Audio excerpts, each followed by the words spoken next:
अस्सलाम वालेकुम नाजरीन, मैं हूं आपका मेज़बान यूनुस भाट और आप देख रहे हैं प्रोग्राम टॉक टुडे।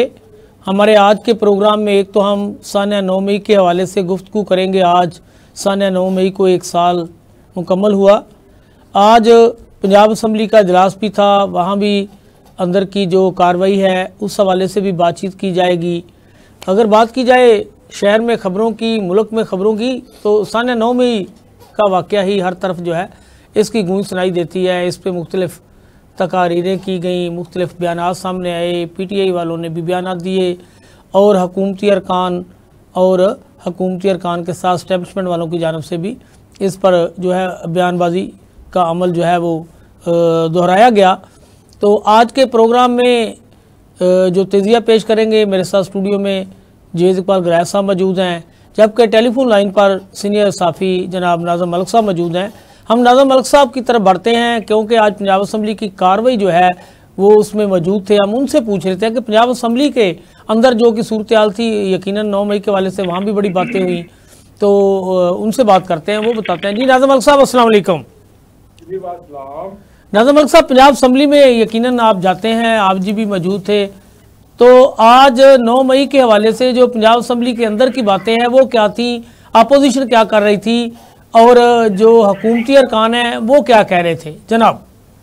जी, मैं आपको थोड़ा सा ब्रीफ कर दूं। आज जब पंजाब असम्बली का इजलास शुरू हुआ तो अपोजिशन के डिप्टी अपोजिशन जो है आफ्ताब राजा आफ्ताब, उन्होंने नुक्ता अतराज पर बात की और स्पीकर की तवज्जो इस तरफ दिलाई कि सुप्रीम कोर्ट का फैसला आ चुका है, जो मखसूस नशीतें हैं उनको मुअत्तल कर दिया है, लिहाजा ऐसे अरकान जो उसकी जब्त में आते हैं उनको इस अवान की कार्रवाई में अखलाकन और कानूनन हिस्सा नहीं देना चाहिए, आप उनको बाहर निकाल दें। जनाब स्पीकर ने उनके पॉइंट को बड़ा सीरियस लिया और कहा स्लो है थोड़ी सी। सुप्रीम कोर्ट का जो फैसला है वो वाजिया नहीं है। सुप्रीम कोर्ट ने ये नहीं कहा कि इन अरकान को डी नोटिफाई। नाज़म साहब थोड़ा सा प्लीज ऊंचा बोलिए, थोड़ा सा आवाज। जी जी। उन्होंने कहा जी, ना तो अभी तक सुप्रीम कोर्ट, ना तो अभी तक इलेक्शन कमीशन ने इन अरकान को डी नोटिफाई किया है, इसलिए मैं इन अरकान को ईमान से नहीं निकाल सकता। सुप्रीम कोर्ट को चाहिए था कि वो इस पर वाजिया ऑर्डर करती कि क्या इन अरकान का मुस्तकबिल क्या है। जो सुप्रीम कोर्ट के अहकामात हैं उसके मुताबिक सिर्फ ये अरकान कानून साजी में हिस्सा नहीं ले सकते, जबकि स्पीकर ने रूलिंग दी जी इस मामले पर मैं एडवोकेट जनरल और वजारत कानून से मैंने राय मांग ली है, जो भी होगा कल असम्बली के इजलास के शुरू में मैं उसका ऐलान कर दूंगा। ये उन अरकान, इस पर अपोजिशन ने काफी एहतजाज किया लेकिन स्पीकर ने उनकी नहीं सुनी और जो डी नोटिफाई अरकान है उनको असम्बली से निकालने से इनकार कर दिया। इसके बाद जब असम्बली की कार्रवाई आगे बढ़ी तो उस पर फिर ये था कि जद्दे पर अमल दरामद शुरू हो गया। जद्दे की कार्रवाई मुकम्मल करने के बाद जब सबसे आखिर में पंजाब असम्बली में 9 मई के हवाले से 2 करारदादें जमा कराई गई थी, उन करारदादों में जो हुकूमती करारदाद थी उसमें कहा गया था जी 9 मई के जो मुलजमान हैं, जो जिम्मेदार हैं, उनको कैसे किरदार तक पहुंचाया जाए। जबकि अपोजिशन की तरफ से जो करारदाद जमा कराई गई थी उसमें कहा गया था कि 9 मई की शफाफ तहकीकात के लिए एक अदालती कमीशन बनाया जाए। जनाब जब करारदाद लेने का वक्त आया तो स्पीकर ने हुकूमती करारदाद है जो उसको टेकअप कर लिया, वो भारी अक्सरियत से पास हो गई, लेकिन अपोजिशन को करारदाद पेश करने का मौका नहीं दिया, इजाजत नहीं दी।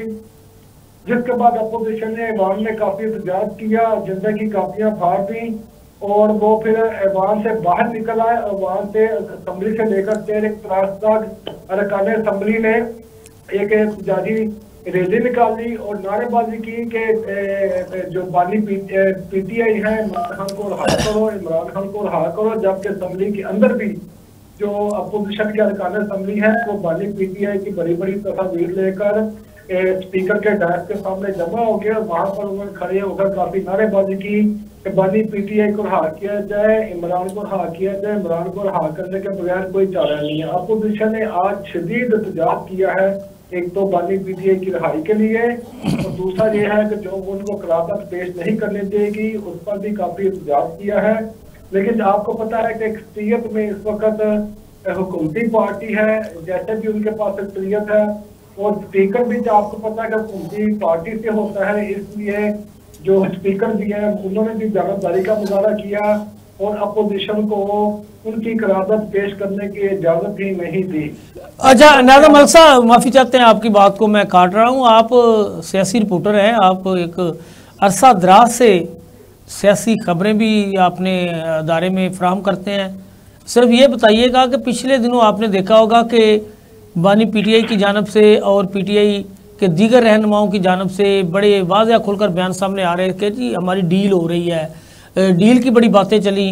लेकिन इस मौके पर आपने देखा कि एक डीजीपीआर के अपना आईएसपीआर की जानब से प्रेस कॉन्फ्रेंस जो की गई, और अब आज चीफ ऑफ आर्मी स्टाफ ने भी इस पर बड़ी खुल के बात की है कि उन्होंने कहा कि जी तारीख का स्याह बाब रकम करने वालों के साथ कोई समझौता होगा ना डील। तो अब ये एकदम से जो इशू यानी कि दब रहा था, दोबारा से ऐसे लग रहा है कि इस्टेब्लिशमेंट और पीटीआई के दरमियान जो है वो रास्ते जो समझे जा रहे थे कि करीब आ रहे हैं, रुकावटें ख़त्म हो रही हैं। तो ये क्या बात है कि पहले उस वक्त कोई इस्टेब्लिशमेंट की जानब से ऐसी बात सामने नहीं आ रही थी और अचानक से इस मौके पर बड़ी बड़ी तकारीर भी की गई हैं और उन्होंने कहा जी सियासतदानों से मुलाकात कर सकते हैं हमारे साथ। तो कोई तो ये चीज़ें बताएं कि क्या ये सिर्फ एक सालाना जो उसकी पहली आप समझ लें कि तारीख थी, बरसी थी, जिस तरह भी ये दिन था, उसकी याद को ताज़ा करने के लिए सब बयानबाजी की गई है, या अंदर की बातें कुछ और हैं? जो कुछ कहा जा रहा है हकीकत यही है या मुख्तलिफ है? देखें, पीटीआई के दरमियान और एस्टेब्लिशमेंट के दरमियान सारी बात है, राब्ते तो हर तरह के हर वक्त होते हैं। लेकिन जो डीजीआईएसपीआर ने प्रेस कॉन्फ्रेंस की थी उसमें उन्होंने खुलकर पीटीआई को फितना और मुल्क दुश्मन जैसे अलकाब से गर्दाना और कहा कि इनके खिलाफ जरूर कार्रवाई होगी। और उसके बाद जिस तरह कल पीटीआई ने बड़े मुनज़्ज़म तरीके से डीजीआईएसपीआर की माफी के बयान और बयानिए को जिस तरह उड़ा के रखा और जिस तरह तनकीद की है, वो अपनी मिसाल आप है। पीटीआई की जो मरकजी क़यादत है वो पहली बार खुल के सामने आई है और एस्टेब्लिशमेंट को आड़े हाथों लिया है। रऊफ हसन ने क्या कहा, असद कैसर ने क्या कहा, बानी पीटीआई ने क्या कहा, दो चार कोई अल्फाज उनकी जनाब मैं आपको बताता हूँ। इसमें जो सबसे बड़ी बात है वो वज़ीर आला केपी गंडापुर ने की, अलीमीन गंडापुर ने, उन्होंने कहा जी हम एस्टेब्लिशमेंट से अब नहीं डरते, जो हमने इनसे मार खा ली थी वो हमने मार खा ली है, अब हमारे से इनका खौफ उतर गया है जनाब, अब हमारे सामने मौत खड़ी है, ये ज्यादा से ज्यादा हमें मार सकते हैं, अब हमें इनका खौफ नहीं है, हम अपने हुकूक की खातिर लड़ेंगे और जद्दोजहद करेंगे जनाब। इसके बाद असद कैसर जो है उन्होंने बहुत बांगे दोहर एक बयान दिया। उन्होंने कहा डीजीआईएसपीआर ने जो कहा है कि माफी मांगो, हम इनके मुसद करते हैं इनके बयान को, और हमने तो कभी अपने बाप से माफी नहीं मांगी कि जो हम इनसे माफी मांगेंगे जनाब। उसके बाद जो अपोजिशन लीडर है कौमी असम्बली में, उन्होंने कल एक सेमिनार से खिताब करते हुए डीजीआईएसपीआर को बड़े सख्त आड़े हाथों लिया और कहा कि आप होते कौन है हमसे माफी का कहने वाले, आप पहले एपीएस का कमीशन बनाए, उसकी जो रिपोर्ट है वो दे, उसके बाद जो एबटाबाद का कमीशन बना था उसकी रिपोर्ट दें, उसके बाद फिर अगली बात करें। कल मजमूई तौर पर जो अपोजिशन थी उनका एक ही जोर था कि आप सिर्फ इल्जाम के तहत हमें सजाएं दे रहे हैं, हमारी आपने लीडरशिप को जेलों में बंद कर रखा है, हमारा मुतालबा है कि इसका आजाद आला सदी अदालती कमीशन बनाया जाए जो सारे मामले की तहकीक करे, उसके बाद जो जिम्मेदार है। अच्छा, आपने देखा होगा कि आईएसपीआर की जानब से फैजाबाद धरने समेत कुछ दीगर पार्लियामेंट पे और पीटीवी पे गालबन कहा गया, पार्लियामेंट पे और अदालतों पे हमले की बात की गई, तो उसके बाद बानी पीटीआई ने सुनने में आया है कि ये भी कहा है कि जी बिल्कुल फैजाबाद धरने की तहकीकात होनी चाहिए, जुडिशियल कमीशन बनना चाहिए, उन्हें कोई इतराज नहीं है। क्या ये बात ठीक है? जारी बात है,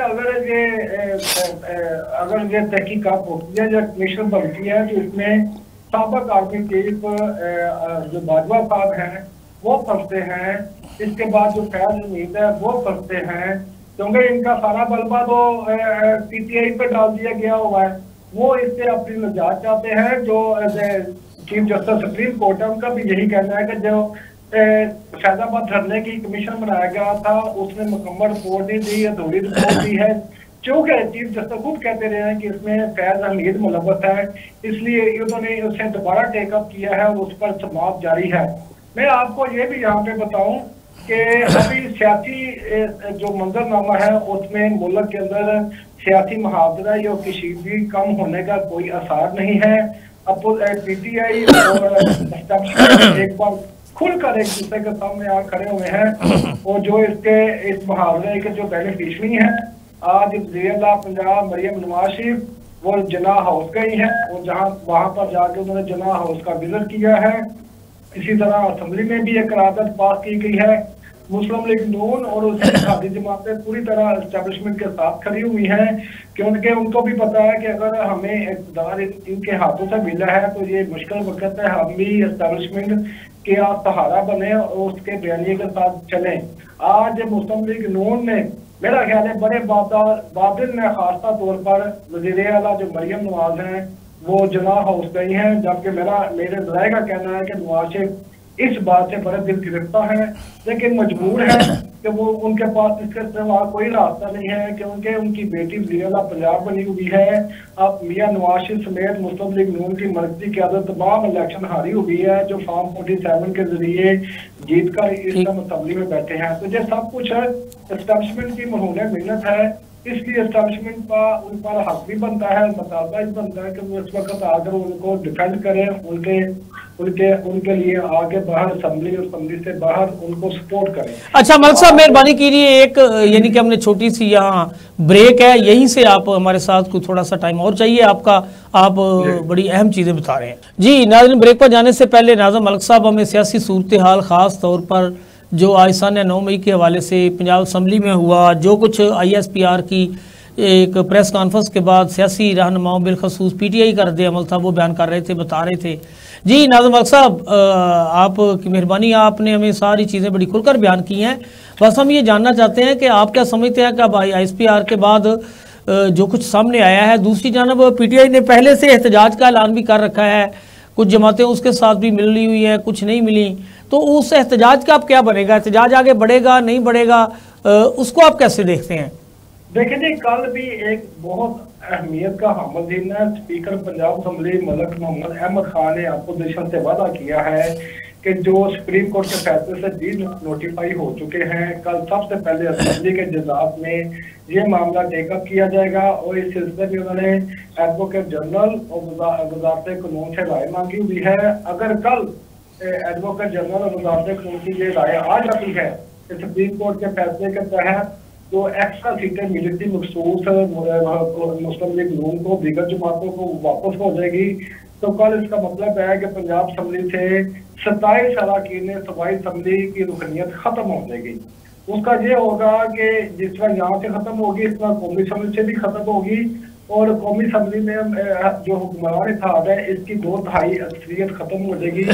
और 2/3 अक्सरियत खत्म होने का मतलब ये है कि ये जो दिल में बसाए बैठे थे, ये कानून साजी करेंगे। जस्टिस काजी फायद था और एस्टेब्लिशमेंट के हवाले से जो थी अगले 3 साल की, वो शायद इनका ख्वाब पूरा ना हो सके अगर सुप्रीम कोर्ट के फैसले के तहत ये नोटिफाई हो गए। अब जहां पर जो इलेक्शन कमीशन है वो सियासी गेम खेल रहा है, उसने अभी तक, आज तीसरा दिन है सुप्रीम कोर्ट के फैसले को आए हुए, उसने अभी तक किसी रुकन को डी नोटिफाई नहीं किया। अच्छा नाज़िम मलिक साहब, आप बड़े बाखबर रिपोर्टर हैं, जो सीनियर साथी भी हैं, जजेस के हवाले से जो दबाव केस था वो भी आप देखें कि कुछ जजेस साहबान जो हैं मौजूद अदालतों में वो बड़ा खुलकर, जिस तरह अतर मिनल्ला साहब फरमा रहे हैं कि जो पार्लियामेंट है वो वफाकी हुकूमत अपनी पोजीशन क्लियर करे, वो भी यानी कि चीफ जस्टिस के सारी बातों से इत्तेफाक नहीं कर रहे। तो ऐसा लग रहा है कि अब जो अदलिया पे दबाव था अब वो कम होता हुआ नज़र आ रहा है। तो जो PTI के मतलब कहा जा रहा था कि इन्हें इंसाफ मिलता नज़र नहीं आ रहा, शायद फैसले अब उनके मेरिट पे अब समझा जा रहा है। हम ये तो नहीं कह सकते कि अदालतें पहले मेरिट पर फैसले नहीं करती, लेकिन अब रिलीफ मिलने का इम्कान जाहिर किया जा रहा है इस हवाले से। तो सुप्रीम कोर्ट में फैसला लगा हुआ है ना, ये जो अरकान असेंबली है और जजों पर जो दबाव के, जी 6 जजों ने हाई कोर्ट में जो खत लिखा था, उस इशू पर तमाम सुप्रीम कोर्ट, हाई कोर्ट के जज और दीगर हाई कोर्ट के जज एक तरफ हो गए हैं और इस सूरत में काजी फायद था अकेले रह गए हुए हैं। उनकी हालत इस तरह बड़ी काबिल रहम है। वो बार बार अपनी बात में 9 मई का जिक्र करते हैं, जबकि अभी तक 9 मई का ना तो कमीशन बना है, ना ही जिम्मेदारों का अभी तयन हो चुका है। तो जो बार बार चीफ जस्टिस 9 मई की बात कर रहे हैं, ये आइन और कानून के भी खिलाफ है, और इससे साफ झलकता है कि उनकी जो एक्सटेंशन है उसका प्रोग्राम जो था ना बकोर शेर अफजल मुरव्वत के, वो बढ़ गया है। और उन्हें इस बात का दुख है कि उन्होंने इतनी हिम्मत की है, इतना काम किया है हुक्मरान इत्तेहाद के लिए, एस्टैब्लिशमेंट के लिए, और जब उनकी मुद्दत में इजाफे की बात आई है तो कौमी असम्बली से इनकी 2 था 1 अक्सरियत खत्म हो गई है। जजों के मामले पर तमाम जज हाई कोर्ट के, सुप्रीम कोर्ट के एक तरफ है, और इसका जो फैसला है वो तकरीबन वो जो दबाव डालने वाले हैं उनके खिलाफ आएगा, और हालात जो है वो अब पासा पलटने वाला है। तो मुल्क में पहले ही सियासी कशीदगी पाई जा रही है, इसके बाद अदलिया के महाज पर भी एक बहरान पैदा होता नजर आ रहा है। बहुत शुक्रिया नाज़िम मलिक साहब, आपने हक़ाइक़ से आगाह किया। जुडिशल के हवाले से आज सन 9 मई के हवाले से आपने सारी चीज़ें बताई, हमें तफसील के साथ बताया। आज जो पंजाब असम्बली में हुआ, जो अपोजिशन के रहनुमा हैं उनका इन पर रद्द-ए-अमल बताया। गुरैश साहब, आपने नाज़िम मलिक साहब की बातें सुनी, बड़ी डिटेल से उन्होंने बताया है।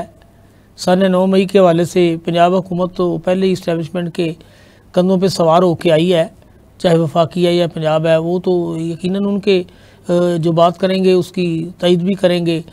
लेकिन ये नाज़िम मलिक साहब की एक जो बात मुझे सामने आई है कि पहली दफ़ा जो PTI के लोग हैं उन्होंने बड़ी खुल के इस्टेब्लिशमेंट के बातों की मुखालफत की है। ये देखें आप देखें कि 8 मई का जो इलेक्शन था जनाब, उसमें लोगों ने आंखें बंद करके PTI पे एतमाद किया और इतनी अक्सरियत में वोट दिया कि पहले कभी इसकी मिसाल नहीं मिलती जनाब। उस वक़्त जबकि तमाम कैंडिडेट्स जो PTI के थे, बहुत सारे लोगों को उनका पता भी नहीं था, लेकिन उन्होंने बड़ी काविश करके उन कैंडिडेट्स को भी ढूंढा और उनके निशानात को भी ढूंढा और निशानात को ढूंढ के वोट भी दिया। तो ये इससे अवाम ने अपना हक अदा कर दिया जनाब। अब जो है ये अब फ़र्ज़ बनता है जो PTI की लीडरशिप है उनके ऊपर कि वो भी खुल के बाहर आएँ जनाब, हाँ जी, और खुल के बाहर आके और वो अपना रोल अदा करें। तो ये जो DG साहब ने प्रेस कॉन्फ्रेंस की है, बरकैफ ये नहीं होनी चाहिए थी। इन हालात में उनको चाहिए था कि इस वक्त हालात को बेहतर करना ऐसे हालात में जब ऐसे मौके पे मुल्क में पहले ही बहुत सारे मांगी नहीं है, तो हमें नेशनल तो खराबी है ही है, इंटरनेशनल लेवल पे एक मैसेज देना चाहिए था कि जो हो गया, अब ये सियासतदान दोबारा हम एक जगह पे इकट्ठे कर रहे हैं। इनको चाहिए था कि ये बजाय के प्रेस कॉन्फ्रेंस करते इन चीज़ों को स्ट्रीमलाइन करने की कोशिश करनी चाहिए थी, जो कि इन्होंने नहीं की, और एक इतनी बड़ी और खुलकर प्रेस कॉन्फ्रेंस की जो कि मेरे ख्याल में नहीं करनी चाहिए थी। यानी कि इस ये मौका नहीं था जब हमारा सऊदी अरब का वफद आया है। इस मुल्क में हालात जिस तरह ख़राब हो गए हैं, सियासी इस्तेहकाम नहीं है, मुआशी नहीं है, इश्यूज़ बेशुमार हैं, और तमाम बुराइयाँ जो कि किसी ज़माने में जब मार्शल लॉ लगता था तो वो मार्शल एडमिनिस्ट्रेटिव जो बंदा बनता था वो ये तकरीर करता था कि इस वक्त मुल्क में ये भी प्रॉब्लम है, ये भी प्रॉब्लम है, ये भी प्रॉब्लम है, इस वजह से मैंने इस मुल्क की बागडोर संभाल ली जनाब। तो इस वक्त ये इनको नहीं करना चाहिए था, लेकिन उसका फ़ायदा कोई नहीं हुआ, उसका नुकसान हुआ कि एक तो सोशल मीडिया में DG साहब की प्रेस कॉन्फ्रेंस के ऊपर बहुत सारे लोगों ने कमेंट्स किए जो कि नहीं होने चाहिए। बिल्कुल सही, क्योंकि आर्मी हमारी है, काबिल एहतराम है, कुर्बानियाँ देती हैं, लेकिन और दूसरी तरफ लेकिन अगर वो खामोश होती है PTI की लीडरशिप, तो ये इसका मतलब ये था कि जो उन्होंने कहा है वो ठीक कहा है, तो उनको अपना मौक़िफ़ बयान करना चाहिए था कि भाई ये मौक़िफ़ है हमारा, ये बातें ठीक है, ये बातें। अच्छा गुरैश साहब, एक बात की समझ नहीं आई, आपने देखा कि प्रेस कॉन्फ्रेंस में जो DG साहब थे उन्होंने जो वोट का तखमीना लगाया कि PTI को तो इतने 8% बताया या 10 कितने 12%, 7% वोट की बात करके ये अवाम के जज्बात की मेरे ख्याल में तर्जमानी नहीं की गई, तौहीन की गई है। लोगों को तो बखूबी इल्म है। आप देखिए, मैं आपको पहले भी कहता हूं कि अब हमारी पाकिस्तानी अवाम को बेवकूफ नहीं बना सकते। आप ये जो पहले भी बेवकूफ बनाने की कोशिश की गई, उसको सजा दे दी गई, उसको जेल में ले जाया गया और उसका निशान छीन लिया गया, सारे मकसद क्या थे कि लोग ये समझे कि अब ये बाहर नहीं आएगा, ये पार्टी खत्म। मुझे नहीं, लोगों ने उतना ही प्रेशर में पूरे दबाव के साथ उन्होंने तमाचा मारा है लोगों के मुंह पे कि जनाब ने जो करना सी कर लिया है, साढ़े जड़े ने वो जनाब जज्बात है नहीं। देखें, और आपने देखा कि मौलाना फजल रहमान ने भी इसी बात की तईद की। वो जनाब ये जो इन्होंने प्रेस कॉन्फ्रेंस की है, इसमें बहुत सारी बातें ऐसी हैं जो ऑब्जेक्शनेबल हैं। नहीं, वो तो बार बार कह रहे हैं कि जुडिशियल कमीशन कराएं, इसके में देखें। वो तो कहते हैं, आज आरफ अलवी का क्या बयान था, आरफ अलवी कह रहे थे कि ये तो सब कुछ सिर्फ हमारी सियासी जमात को दबाने के लिए किया गया है। ये जो सानिया पेश हुआ है, बनाया गया है, जो भी मैनेज किया गया है। गुरैज साहब आप बताएं, किसी की जरूरत है कि एहसास मकामात पे घुस जाए?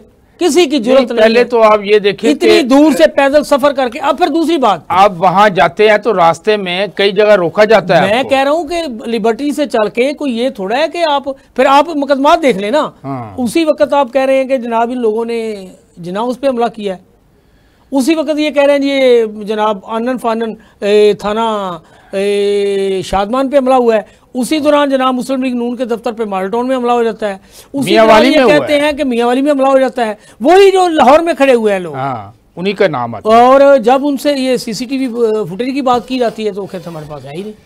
देखें, ये कहानी एक काफ़ी हद तक ख़त्म हो रही थी, अब इसको दोबारा जिंदा क्यों किया गया, ये एक सवाल है। ये एक नई क्यों, किसके कहने पे किया गया, किसके कहने में मुल्क को सियासी तौर पे गैर मुस्तहकम करने की कोशिश की गई? ये काम एक दफ़ा हो चुका था, ख़त्म हो चुका था। अब हमारा तमाम स्टेक होल्डर्स का फ़र्ज था कि आपस में बैठ के बातचीत को आगे बढ़ाते। किसी को नीचा दिखाने वाली बात नहीं है कि आप ये समझें कि मैं ये करूंगा तो ये मैंने उसको देखा नीचा दिखा दिया, ऐसा नहीं है। इस वक्त ज़रूरत इस अमर की है कि मुल्क को मुस्तहकम करना है, मुल्क के सियासी हालात को मुस्तहकम करना है, माशी हालात को, समाजी हालात को, तमाम चीज़ों को सीधा करना है। तो उसके लिए ज़रूरी है कि हम आपस में बैठें, ना कि हम एक नए सिरे से जनाब प्रेस कॉन्फ्रेंस कर रहे हैं और उसमें सारा कुछ दिखा रहे हैं। और उस जाहिर है, आप जब पत्थर मारेंगे, बॉल को मारेंगे सामने, तो बॉल वापस आएगा आपकी तरफ, तो उसका जवाब तो आना है।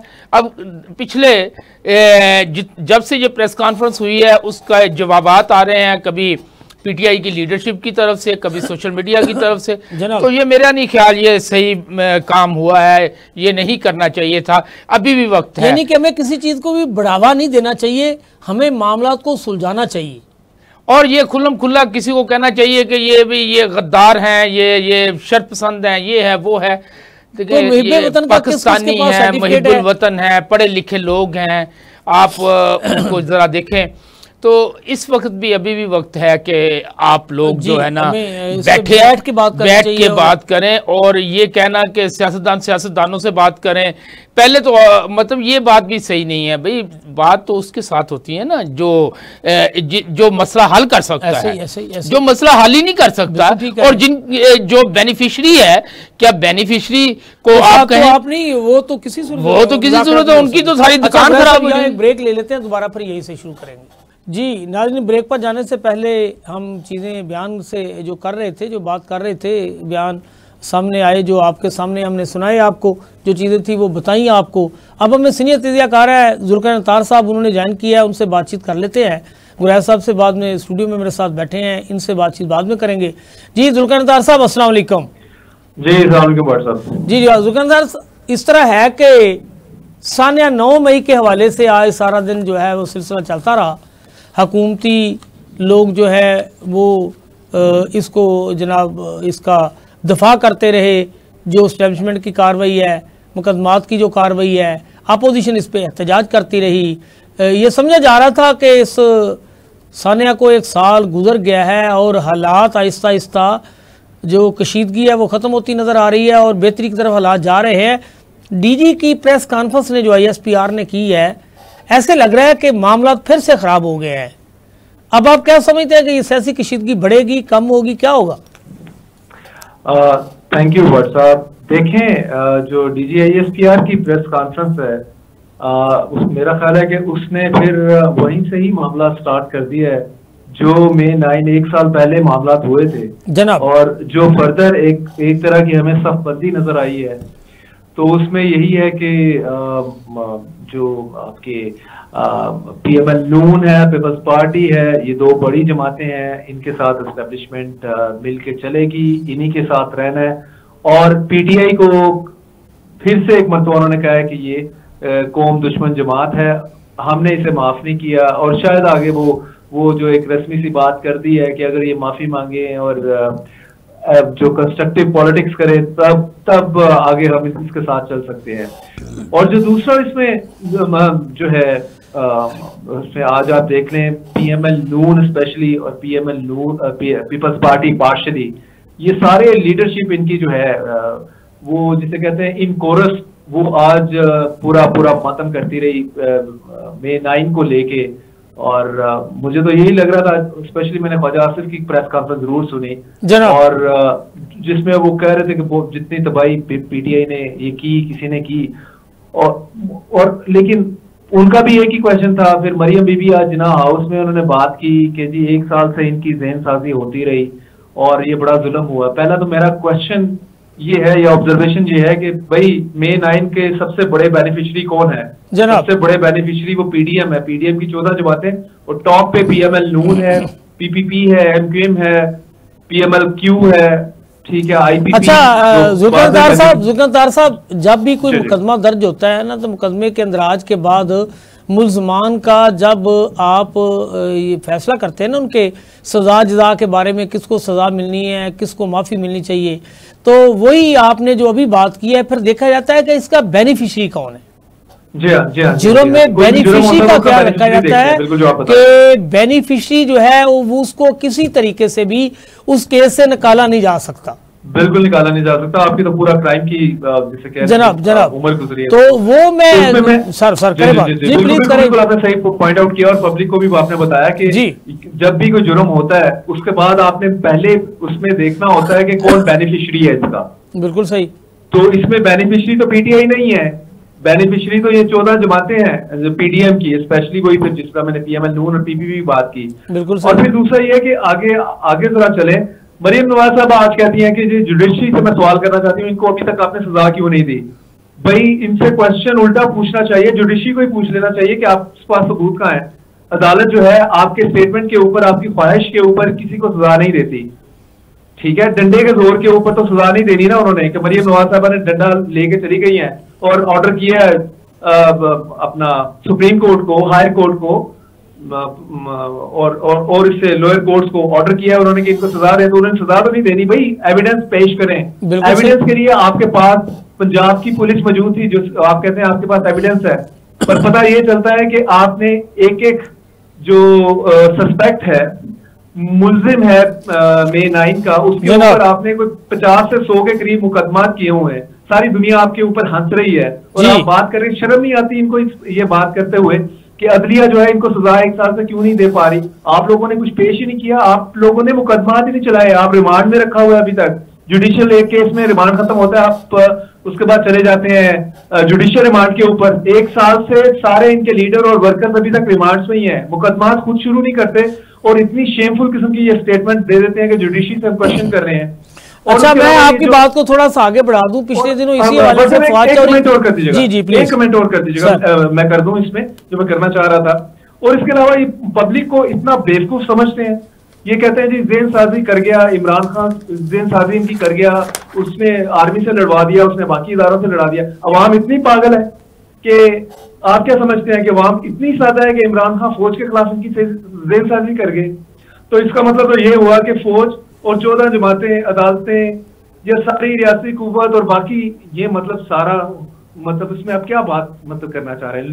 लोगों की कलेक्टिव विजडम के ऊपर आप क्वेश्चन मार्क ना करें, लोगों को बेवकूफ मत समझें। जिस तरह इलेक्शन में अवाम को बेवकूफ नहीं बनाया जा सका, उसी तरह इस सानिया के बाद भी अवाम को आप इसके मंदरजात बता के ये नहीं कह सकते कि ये असल है और ये नकल है, ये मुल्ज़म है और ये गुनाहगार है और ये बेगुनाह है। इसका फैसला अदलिया ने करना है। अदालतों में क्या होता है, अदालतों में पुलिस अगर किसी मुलजम को गुनाहगार करार दे के अदालत के हवाले करती है तो पुलिस की उस तफ्तीश से अदालतें जो मुअज़्ज़ज़ अदालत के जज साहबान होते हैं उससे उनका इत्तफाक करना ज़रूरी नहीं होता।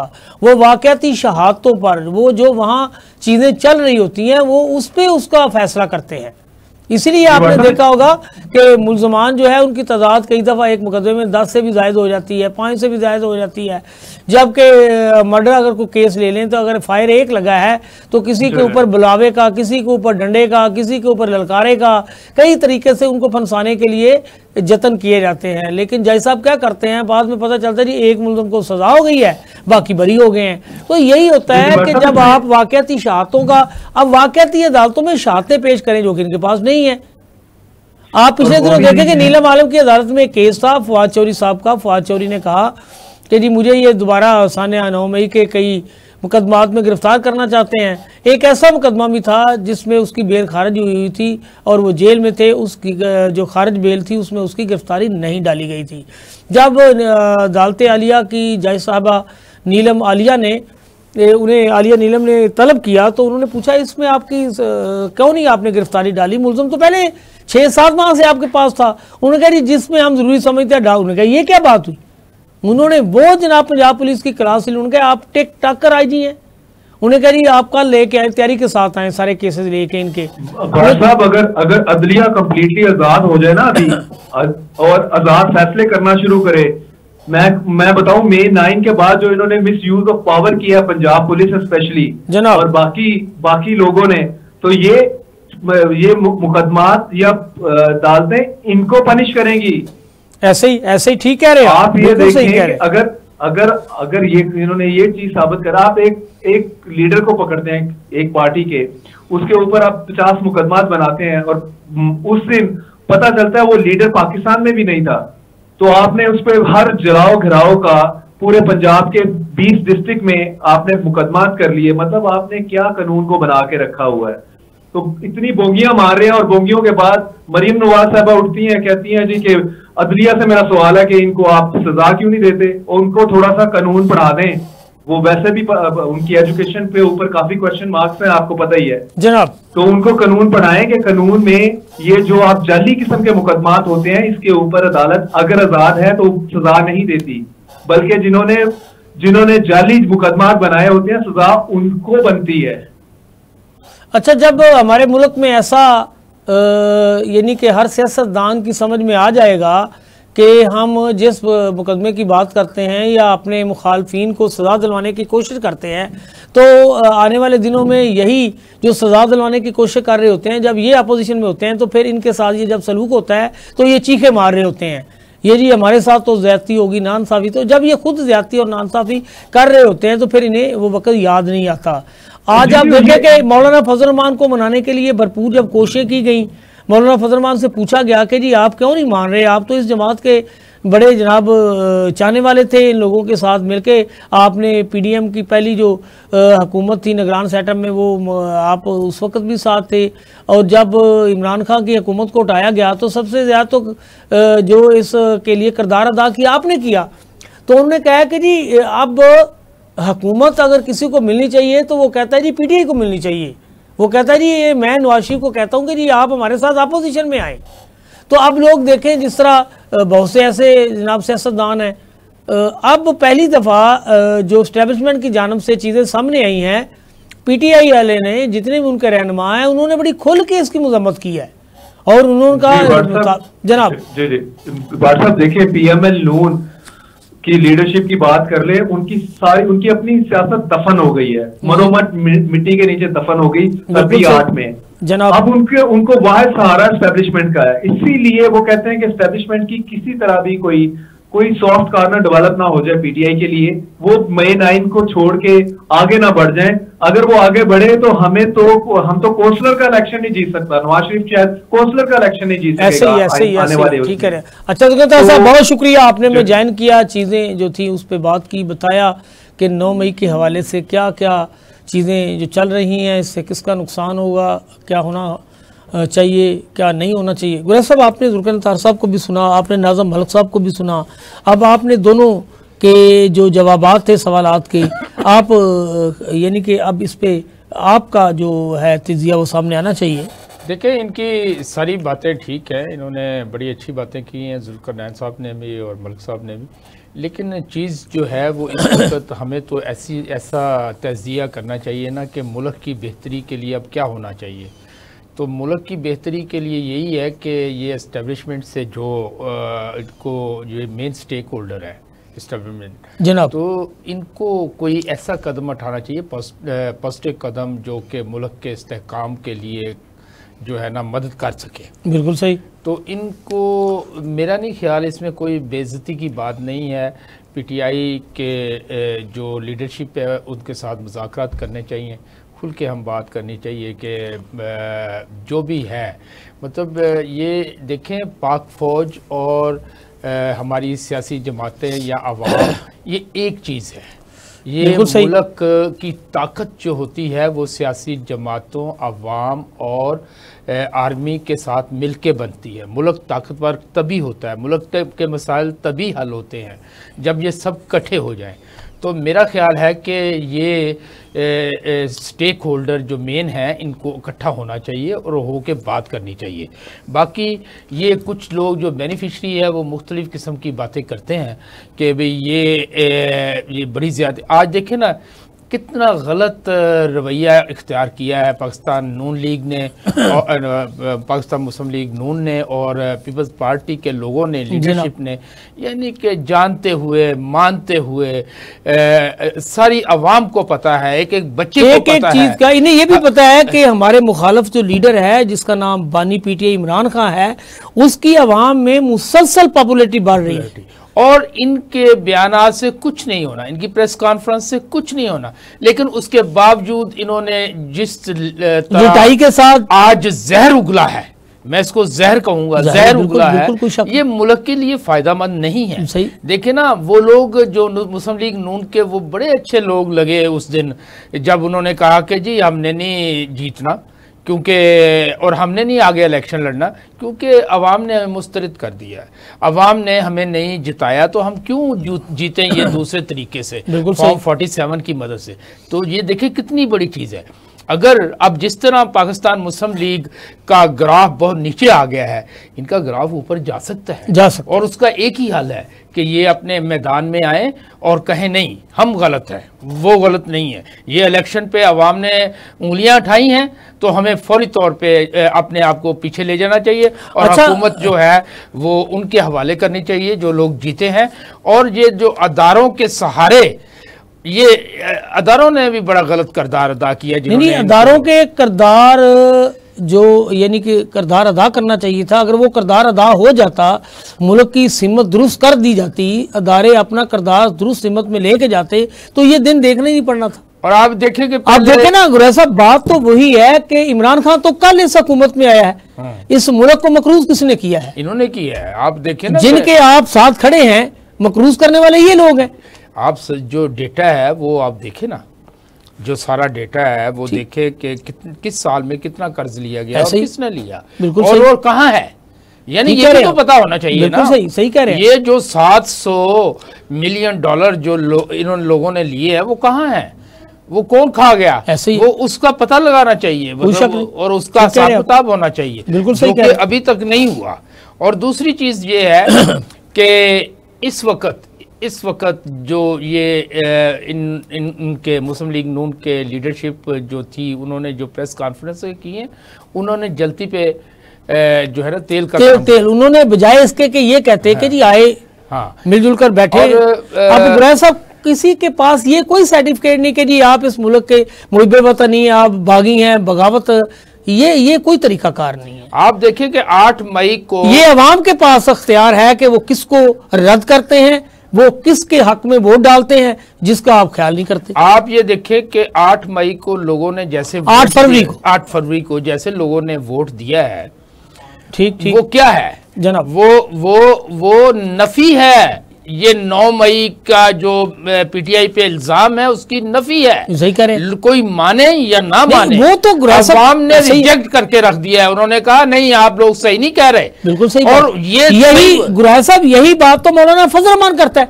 और ये सही बात है कि इसकी जुडिशियल इंक्वायरी होनी चाहिए और जो भी मुजरम है चाहे वो कहीं भी बैठा हुआ है उसको सजा मिलनी चाहिए ताकि आइंदा किसी को जरूरत ना हो। ठीक है, इसकी मुल्क की तबाही का कोई हिस्सेदार ना बन सके और मुल्क के ऊपर कोई मसला ना आए, कोई आफते ना आए। ये आफते हैं हमारे ऊपर, कोई शक नहीं। जो लोग ये बैठा दिए गए हैं, जो चोर डाकू, ऐसे ही लोग इन्हें मानते ही नहीं। गुरैज साहब, सब दुनिया को पता है कि वज़ीर-ए-आला पंजाब जो है ये तो खुद सीट हारी हुई है। लोगों को पता है कि वज़ीर-ए-आला शहबाज शरीफ जिसको बिठाया गया है ये तो सारी फॉर्म 47 की पैदावार है। और फिर ये है कि आप कहते हैं कि आप फिर उसकी भी जुडिशियल इंक्वायरी होनी चाहिए, फलां की भी होनी, भाई सबकी करवा ले, होनी चाहिए, ये जो भी है उसमें हम अवाम ये देखना चाहती है कि किस में कौन मुजरम है और उसको उसकी सजा दी जाए। है जी। और इस मुल्क को इन बुरे हालात से निकालना बहुत ज़रूरी है। इस पर प्रायोरिटी इस चीज़ की है कि इस मुल्क को निकाला जाए। गुर्बत इतनी ज़्यादा बढ़ गई है कि जो गुर्बत की लकीर है उसके नीचे बहुत सारे लोग चले गए हैं पाकिस्तान के अवाम से। हालात दिन खराब से खराबतर होते जा रहे हैं। मुल्क में अमन इंतहाई खराब है। क्राइम्स इतने ज्यादा है, स्मगलिंग है, मिलावट है, जखीरा अंदोजी हो जाती है। अब साहब ये देखे ना कि 14 माह ये 16 माह ये पहले रह के गए हैं। पहले इन्होंने 16 माह में जो मुल्क की तबाही की, अवाम को इन्होंने एक लॉलीपॉप दिया जी हम जनाब मुल्क को बचाने आए हैं। तो जिस तरह इन्होंने बेदर्दी से मुल्क के साथ जो सलूक किया वो अवाम आज भी भुगत रहे हैं। फिर इन्होंने जनाब आटे की तकसीम के साथ जो कुछ वहाँ गबन हुआ, जो अब बारदाने के साथ खेल खेला जा रहा है और पैसा कमाया जा रहा है। यहाँ पे दुकानें खुली हुई हैं, ऐसे यहाँ पे दुकानें खुली हुई हैं और लोग लूट मार का जो है ना बाजार गर्म है। कोई शक ठीक कह रहे हैं। ये इसलिए ये सारी चीजें जो है इनको ठीक करना बहुत जरूरी है। अगर आप नहीं ठीक करेंगे तो फिर क्या होगा? फिर हालात अगर आप संवारना चाहते हैं तो हमें ये सोचना चाहिए कि इस मुल्क का फ़ायदा इस बात में है, इस सिमत में है कि सारे एक टेबल पे इकट्ठे होकर ये फैसला कर लें कि हमने सरमायादार जो है यहाँ लाने हैं, हमने पाकिस्तान के सरमायादार जो है इन्हें यकीन दिलाना है, हमने सियासतदानों को ये कहें कि हम भाई किसी के खिलाफ किसी के कहने पे कोई झूठा मुकदमा नहीं बनाएंगे। जितने सियासी कैदी हैं सबको रिहाई का ऐलान करना चाहिए। बिल्कुल सबके लिए आम माफी का ऐलान होना चाहिए।